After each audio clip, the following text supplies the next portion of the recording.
La datation isotopique absolue avec la méthode des droites isochrones utilisant les couples rubidium-87, strontium-87 ou samarium-147, néodyme-143 fait tous les ans partie des sujets de la banque d'évaluation des compétences expérimentales en SVT. Ce sujet, sans difficulté apparente, fait appel au principe de la décroissance radioactive d'un élément radiogène pair qui se désintègre en son élément fils radiogénique, principe vu en physique-chimie et rappelé en SVT, ainsi qu'à des savoir-faire vus en SVT, identification des minéraux contenant du rubidium-87 ou du samarium-147, reconnaissance de l'équation d'une droite isochrone, calcul de son coefficient directeur et de l'âge de la roche en année. Cette vidéo revient sur cette ECE en proposant une correction détaillée aux élèves de terminale SPSVT.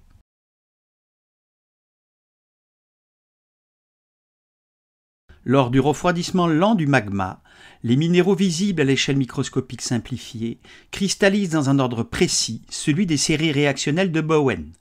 Feldspath calcique à partir de 1100 degrés, biotite vers 900 degrés, puis feldspath sodique et potassique à partir de 800 degrés, et enfin quartz, dernier minéral à cristalliser vers 600 degrés, dans une roche magmatique plutonique comme un granit. L'apport d'éléments chimiques prélevés à l'état ionique dans le magma, visible ici à l'échelle picométrique 10-15 mètres, s'accompagne de substitutions ioniques sur les bords des minéraux. L'ion 87 rubidium, Rb+, remplace l'ion potassium K+, de même charge et de rayon ionique proche dans les réseaux cristallins des biotites et des feldspaths potassiques.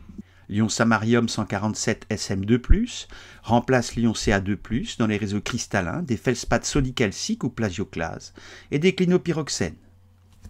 La cristallisation de la roche et de ses minéraux stoppe les échanges d'éléments chimiques et ferme le système minéral. C'est le temps zéro de la datation isotopique. Les atomes radiogènes rubidium-87, mais également les isotopes stables du strontium, 87 Sr radiogénique et strontium-86 stable, se trouvent alors emprisonnés dans les réseaux cristallins des minéraux riches en potassium, biotite et feldspath potassique.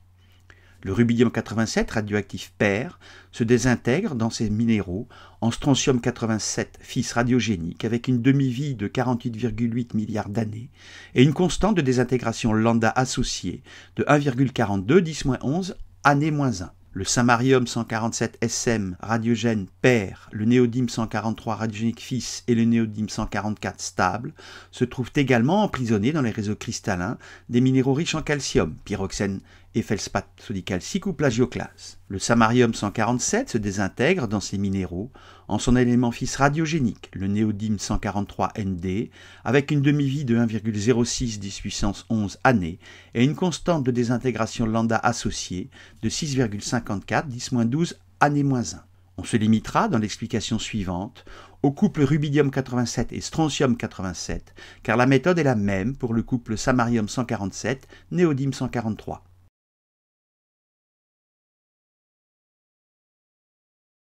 Les atomes instables de rubidium-87 se désintègrent à vitesse constante en suivant une courbe de désintégration exponentielle d'équation différentielle d87Rb sur dt égale moins lambda 87Rb au temps t, de solution au temps t actuel de la mesure, 87Rb au temps t égale 87Rb au temps 0 multiplié par E moins lambda t. Cette équation a deux inconnus, le temps actuel recherché qui correspond à l'âge absolu de la roche et la quantité d'atomes de rubidium au temps 0 qui correspond à la fermeture du système, ne peut pas être résolue.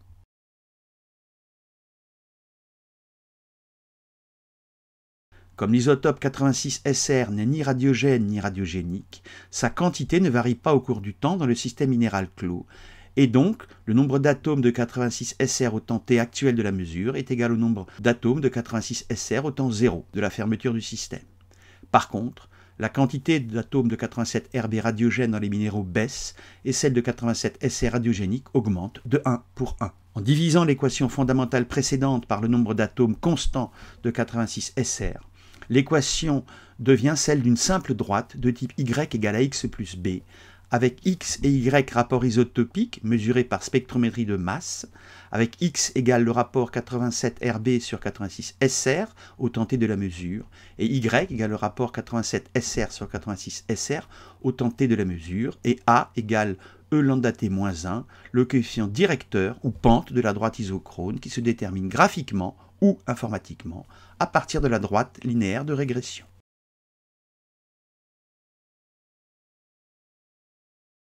La datation isotopique nécessite donc de connaître les rapports isotopiques du couple rubidium-strontium, et cela pour les différents minéraux de la roche et pour la roche totale. Le géophysicien doit donc faire des carottages de la roche pour en faire l'analyse géochimique et isotopique. L'analyse de l'abondance isotopique des différents isotopes d'un même élément chimique se fait avec un spectromètre de masse à rapport isotopique ou IRMS, comme celui de l'Institut du Globe de Paris, dont on voit ici l'ionisateur et l'accélérateur.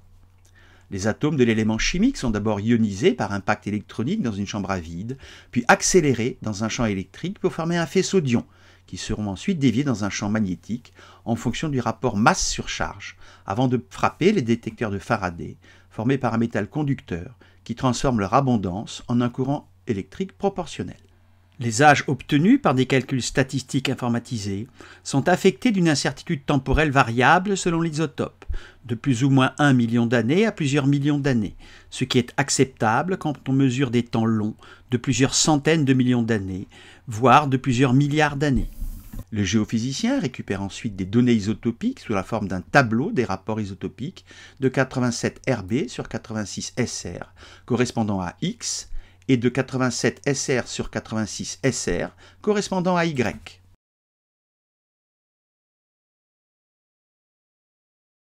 Ces rapports isotopiques sont ensuite placés dans un graphique Y égale f de x, construit sur papier millimétré ou avec un tableur type Excel ou LibreOffice Calc. Le nuage de points s'aligne sur une droite isochrone, de iso même et chronos temps, de type Y égale à x plus b, car les minéraux et la roche qui les renferment ont le même âge, celui de la cristallisation de la roche au temps 0, qui ferme le système minéral.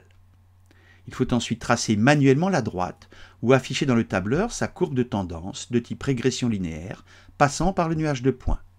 Puis, calculer graphiquement son coefficient directeur ou pente grand A, en prenant les deux points aux extrémités, ou en affichant son équation avec le tableur, en sachant que grand A égale E lambda T moins 1.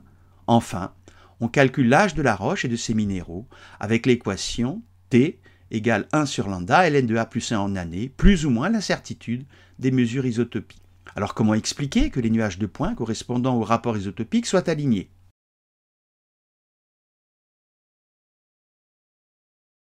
À la fin de la cristallisation d'une roche magmatique, chaque minéral la constituant a intégré des quantités initiales différentes des 4 isotopes du strontium et des 2 du rubidium. À la fermeture du système, qui correspond à la solidification de la roche magmatique et à la cristallisation de ses minéraux, les rapports isotopiques de minéraux et de la roche totale sont alignés sur la droite isochrone AT0 qui coupe l'axe des ordonnées au point 87 SR0 sur 86 SR0. Commun à tous les minéraux, dont les rapports 87 Rb et 86 Sr sont naturellement différents.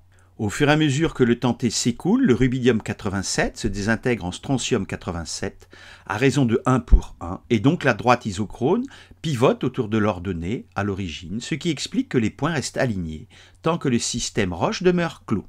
Les rapports 87 Rb sur 86 Sr diminuent donc à la même vitesse que les rapports 87 Sr sur 86 Sr augmentent, et cela pour tous les minéraux et pour la roche totale. Au temps t actuel des mesures isotopiques, les points représentatifs des rapports isotopiques de 87 Rb sur 86 Sr et de 87 Sr sur 86 Sr sont alignés sur une droite de pente A égale E lambda T moins 1. On comprend ainsi que plus la pente A de la droite isochrone est élevée, plus la roche est âgée et inversement.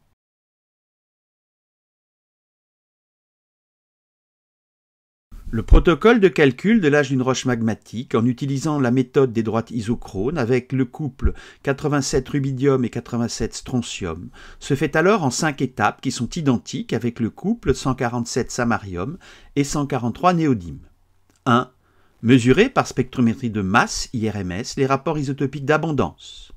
2. Placer les couples XY dans le graphique Y égale à f de x. Le nuage de points s'aligne sur la droite isochrone. 3. Construire la droite de tendance isochrone de type Y égale à x plus b avec A égale E lambda T moins 1. 4. Calculer graphiquement le coefficient directeur ou pente grand A de la droite isochrone. 5. Calculer l'âge de la roche et de ses minéraux en années, avec l'équation T égale 1 sur lambda, ln de A plus 1 en années plus ou moins l'incertitude des mesures isotopiques.